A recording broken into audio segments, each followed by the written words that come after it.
All right, we're getting ready to get started here in just a second. We have a few more people joining us, and we'll get right into it.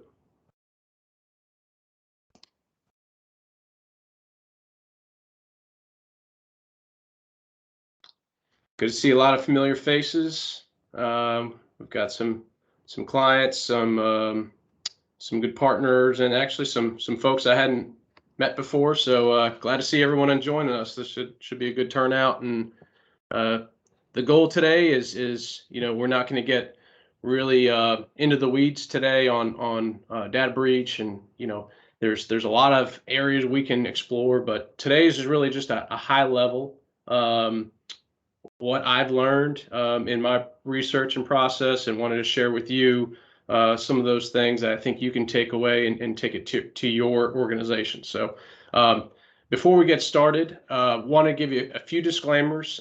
So Mike Barnum, I work at Bankers Insurance, been doing risk advising for over 16 years. I absolutely love what I do. I'm an insurance nerd. I love to read about it, work with folks, even non-clients, just to help them kind of navigate through the overall cost of risk. How do you get the absolute lowest cost? So a lot of times what we do is compare what you're doing to the top performers, those that are paying lowest cost, and what are those strategies to help you get better. So today's call, though, is specific to cyber and data breach. The disclaimers: I am not an IT professional. I'm not a cybersecurity guy either. So, I like to surround myself with those folks, but that's just not my level of expertise. I work with folks doing workers' comp, liability, and as such, cyber is a part of it. But cyber insurance is not my sole focus. So, again, today is just going to be high level. And we'll get into some things that I think is really interesting, and hopefully you will as well. As far as conclusions, I'd like for you to have some takeaways that you can bring either to us if you'd like, or to your existing risk advisor. But today is not me trying to sell you something. Whether you're a client on this call or you're not, I'm happy to be a resource for you. I think we've got a lot of resources to help improve, but don't take this as something where we're here to sell you something. Okay. And today's not going to be about fixing problems. There's a lot of deep rooted issues in this topic, and it's going to take some time and address your specific situation to get there. But at least you'll have a starting point. So as far as today's agenda, we're going to just do a quick high level on some trends, some claims that we've seen, some attacks that you may identify with, but also understand what's at risk here. So, it's really changed in the last 2 to 3 years where these attacks are coming from and what they're looking for. So to help you better understand what is your risk, what is your role in all of this, and then ultimately, where can you get better? So where I thought was a good place to start, and it really started for Bankers Insurance and me as well, is back in 2013 when we were talking about data breach. This really only applied to maybe the Fortune 100, Fortune 500 companies, possibly even the large hospitals, folks that had a lot of medical records. This is where the hackers were attacking. But this claim with Target kind of changed all of that in a few different scenarios. So number one, a lot of people didn't realize Target actually didn't get hacked. The way that the hackers got into Target, and this claim ended up being over $300 million. They actually hacked through the HVAC company that was doing work for Target. So the HVAC company was installing a new HVAC system, state of the art. They had to hook up to the Wi-Fi system, and the HVAC company got hacked, and that's how these guys wormed through to get to Target. So what that taught us was a couple big things, big takeaways for you for today's calls. Number one, even an HVAC company has this exposure, and so say you got hacked, that could ultimately cause someone that you work with to get hacked, and then you'd be held responsible. So that HVAC company, if I were to guess, they no longer exist.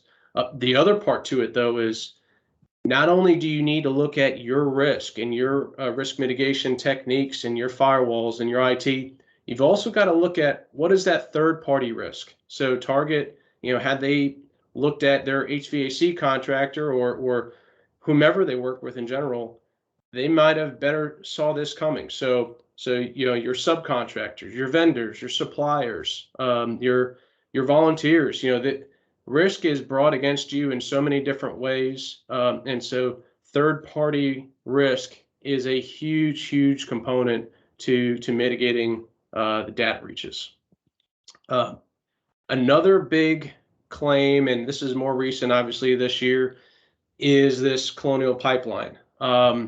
And actually, one more point I wanted to bring up with Target that I thought was interesting.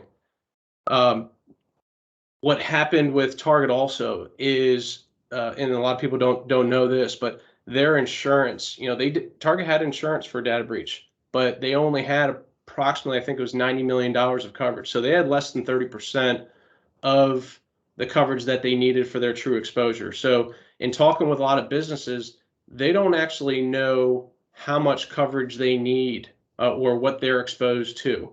So had Target done an analysis to better understand what is their true exposure, they might have purchased more insurance to have them fully covered. So, and say for instance, you're not a Target, $300 million risk, maybe your exposure is $3 million.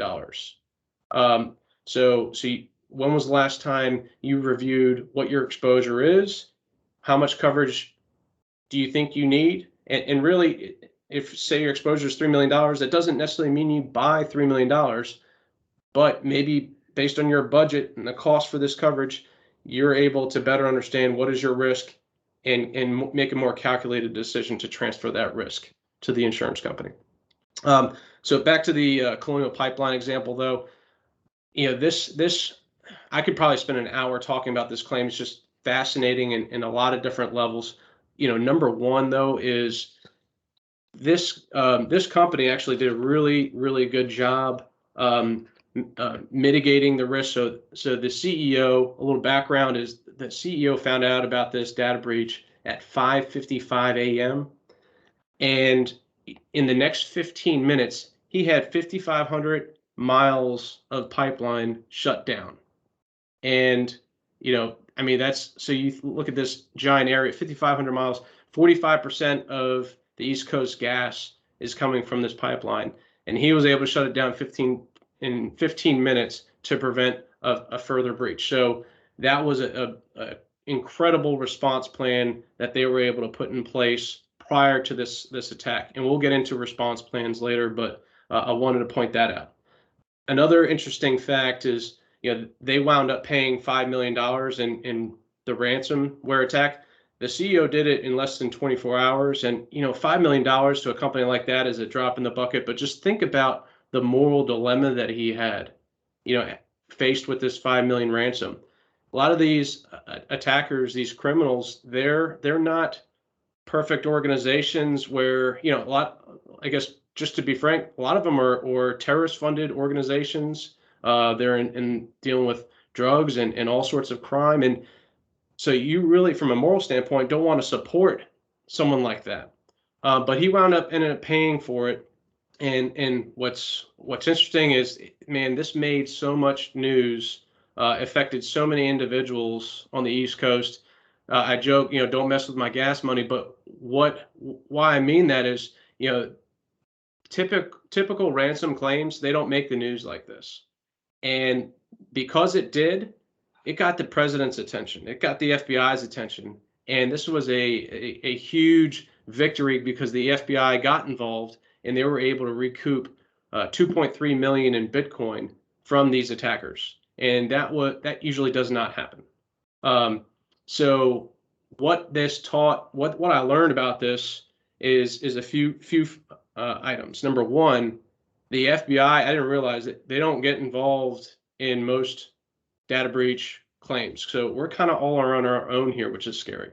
Number two, looking at the FBI budget, after this attack, the director, he was asking for an additional 40 million in cybersecurity because he agreed. I mean, they were well underfunded to fight these attacks, and to put in comparison, um, so DarkSide was the one that did this attack, but some of these organizations, there was one, I think it was spelled REVIL, was an organization that collected almost $100 million in ransom payments in the first 6 months of 2021. $100 million. And to put that in perspective, the FBI, they were asking for an additional $40 million on their budget to fight these guys. So the 100 million I was just referencing, that was one organization, and that was only 6 months. 40 million is not going to do a whole lot to fight. So my point in all this is not going away. This is going to get worse before it gets better. The funding is not there to prosecute and to hold these criminals accountable. So we all kind of got to band together and collaborate to figure out how do we mitigate this risk. And there's a lot of different ways to do it. But to make this a priority, because again, this is not going away anytime soon. So, as far as what is a data breach, breaking it down into a few sections here, it's unauthorized exposure or access to, what we thought about in 2013 and before, or at least I thought about, was HIPAA, the medical records, the PII, which credit card information, social security numbers. Those were the big items. But nowadays, it's especially the confidential company data, your financials, your company plans, policies and procedures, flow of operations. These criminals, the hackers want to find out, how do you make money? How do we disrupt that so much that you're going to pay them so you can get that back? And that's a big area now where they're attacking. So, where are these breaches coming from? A lot of it is from the employees. The phishing schemes, it's one of the top attacks that we're seeing. But as such, social engineering is a big part to that. So social engineering is where an employee is either clicking on a link, or they find an invoice that looks like one of your vendors, and they go ahead and pay it out, unbeknownst to them that wasn't really the vendor, it was a pretender, and now they just voluntarily paid somebody that shouldn't have gotten that money. So phishing emails is a huge one, and also loss of documents, and not just electronic documents, but think about the files, the paper files that you have that has confidential information. That can be used against you as well. So not just electronic. A breach caused by a third party. I mentioned the Target claim with the HVAC contractor. Another one that was interesting, you may want to Google, is a fish tank. I was just learned about this last week with someone I was talking with. A fish tank was actually the culprit for one of the casinos in Maryland getting breached. So just think about that. Like, it just can come from anywhere. Another big one I learned about recently was improper disposal of equipment. So printers, for example. A lot of people are just throwing their printers or even donating them to nonprofit. But what I didn't even realize until recently is these printers can have a hard drive, and most of the time do have a hard drive on them, and you can actually reprint something that was recently done, a recent printout. So say you print out your company financials. Well, now these criminals, these hackers have access to that. So, here's one of the biggest ones, though, is the MFA vulnerabilities. So some of our cyber insurer partners constantly talk about this with us. And they believe if you've got a strong MFA program, that can prevent almost 100% of these phishing emails, these claims. So that's a big area that if you were to take anything away from today's call, it's what is your MFA, and even your remote desktop. We'll get into that as well. So who's targeted? A lot of people used to think it was the Fortune 500 companies, like I said, but really, this pie chart you see, 75% of these claims are coming from businesses with 1,000 employees or less. So this is small businesses. Small to medium-sized businesses are a big area of where they are targeting. Um, here's a few statistics. Average cost of a company breach, 690,000. Most small to medium-sized businesses, they don't have that kind of money lying around. That would be either catastrophic or a severe hit to the bottom line.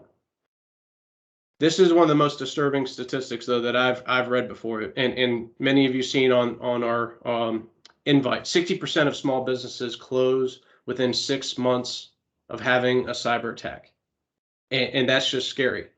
So there's ways to and we'll talk about towards the end of today's calls, ways to help mitigate that, so you can stick around for many years to come.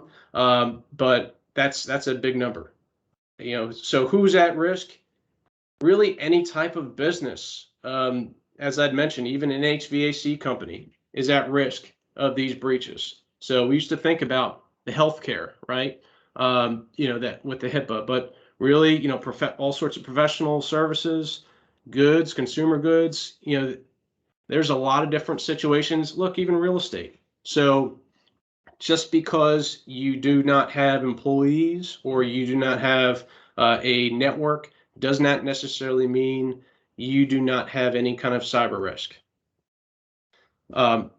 So when you have a phishing attack and the ransom, the money comes in, a lot of people don't realize how much downtime there is. So even if you pay out immediately what the ransom attack is, there's still a period of downtime where some businesses do not survive, or it takes months and months for them to get back up to speed from where they were before the attack. And the average is 23 days, which is significant. People also don't think about how much in business interruption this costs. So 79% of these claims result in business interruption, and nearly $500,000, which is obviously a huge amount. And I mentioned this before, but 70 or 99% of ransomware attacks could have been blocked by MFA. So yeah, just be highly suspicious of emails. Outside of that, I want to make sure we really understand third party, first party. So third party is what we used to think about with medical records, credit card numbers, social security numbers. That's important. You're going to end up paying a lot of defense costs, judgment, settlement costs, etc. First party expenses, though, is really on the rise. This is what we're seeing a lot more now, and that's the business interruption, the funds transfer fraud, the fines and penalties, because the government is cracking down. Since they can't fight every claim or many claims, they're going to require more of you to protect. And it's just complex. So you've got 47 different state laws on what's required for these credit monitoring. So it's really makes it really hard for you to keep track of. As far as mitigating risk, trying to break it down into really 3 sections: risk control, third party risk, and then ultimately you have this exposure that you can or cannot mitigate. How do you transfer that risk to an insurance company without breaking your bank? So, first off, what can you do from a control standpoint? Managing your risk, your networks, doing training. Sometimes when I talk to folks about training, they think about, man, I just don't have enough time or resources. Statistics show that just doing a single phishing training to your group of employees can drop your risk by 20%. So start with one and see where you go from there. But I would highly recommend an ongoing training program to make sure your employees keep this as a priority and front and center in their mind. Also, policies and procedures. So when we think about, since the pandemic, how many people work from home, how many are using their phones on a regular basis? The phones are the main culprit, myself included. When I'd go out, I'd be much less suspicious of emails and clicking on things when I'm on my phone and on the go than I'm on the computer. So, through training and the company policies and procedures, it really reinforces how we've got to do a better job at that. And encrypting and backing up your data, so if you were to get hacked, how you can get back up and running. But that's a big part to the planning aspect and the partnerships. um, Based on your company size, I thought this slide was interesting because this is 1 to 10 employees. You're looking at RDP, which is remote desktop compromise. That's the main exposure basis for small businesses. So you think about, you're working from home, and is it a secure network? Um, you know, exposure here, but I think it's interesting how things change, as you get into the larger businesses and where the area of focus is as far as vulnerabilities. Um, to the point where, I mean, this is incredible for the larger companies, it's all software vulnerability. So as far as establishing a plan or response plan, if a breach were to occur, what would you do? You do not want to come up with a plan after a breach. You've got to have one now. So what does your current plan look like? Is it up to date? When was the last time you've reviewed it to make sure it's as up to date as it needs to be? And how do you structure it so it's not on to get done? You should have third parties to help you implement this, because your worst day, you're not going to be wanting to do all of this on top of your normal 9 to 5 work that needs to be done. Legal guidance, the advising on the scenarios, there's a lot of different questions that should be asked and documented in this response plan. Secondly, the transfer through contracts. So people think about, well, I don't have contracts. You start thinking about your HVAC, your subcontractors, your vendors. You do have contracts with them. Are they bringing these contracts to you and you're signing? And if so, are you taking on responsibility for their mistakes? Do you have an opportunity where you can say, hey, software company, I want to make sure I'm covered under your policy in case you are breached and you bring those issues against me, and now I'm suffering from the attack. So a lot of these contracts go unread or undocumented as far as who is responsible for what with regards to data breaches. So I would highly recommend that you review these contracts, form some potential addendums, and then moving forward, making sure this risk transfer is addressed, because this is not costing you money, but it does need to be pointed out in the contract. This day and age, most, if not all, businesses should have data breach coverage, in my opinion. So often it's done in 2 ways. Number one, it's through the insurance company as a form of an endorsement on your general liability policy. That's usually the quick and easy thing to do. There's pros and cons to it. It's typically budget friendly. The con is, number one, there is a lot of gaps in those coverages. The limits are typically insufficient.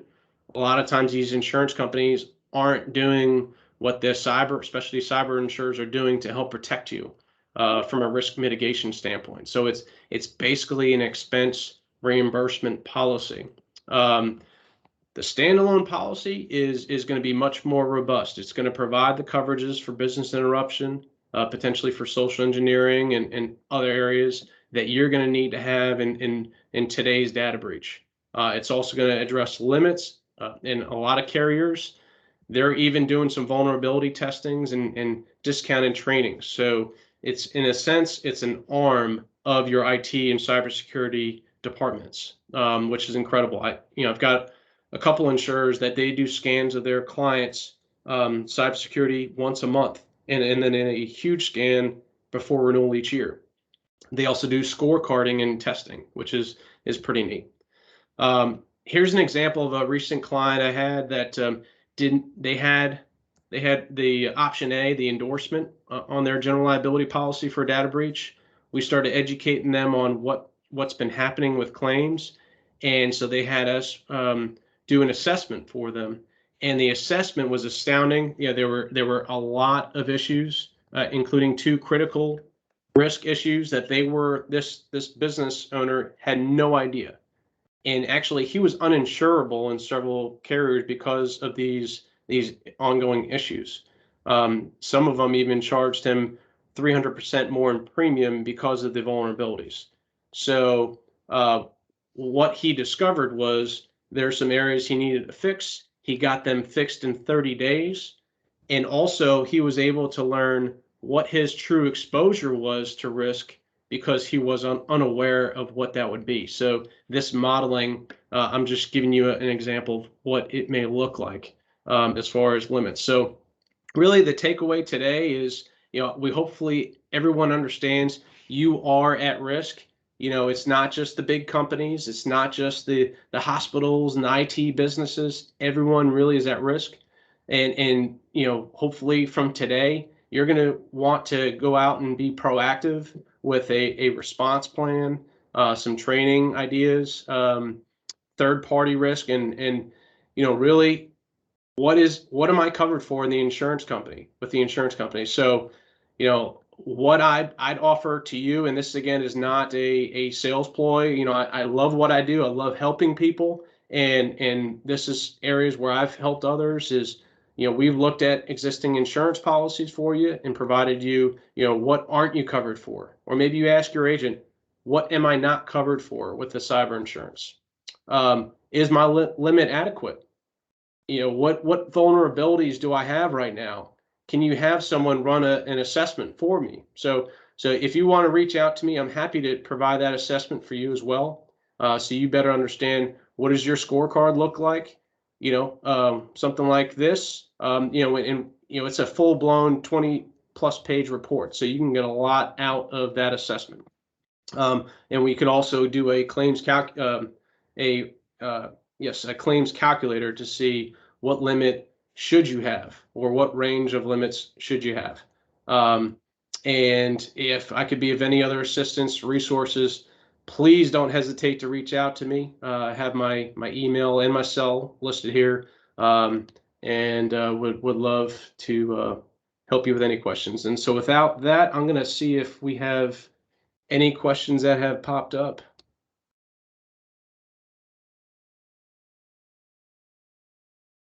And it doesn't look like we have any to start here, but I promised I wanted to keep it short today. And the plan is actually, I was talking to a cybersecurity guy last week, and he was talking to me about this zero trust concept. And where do you start as a small business? Where do you start in fighting, in mitigating this risk? And so the zero trust is really an interesting topic that I might have him come on and talk about. We've got some underwriters with an unbelievable claims experience, that they can share and you can possibly identify with. So the plan is, we may have some future cyber webinars that we want to make sure, is this providing value to you? Is it worth your time? Is this something that you can identify with? And if so, this will be something we can continue talking about. If you've got questions specific to your organization, of course, we can talk offline as well. Let's see. Zero trust is a great topic and would go miles towards securing the network. Thank you, Chris. Yeah, so that sounds like, a couple people have already responded that may be something you're interested in talking about. So I'll hold and see if there's any other questions.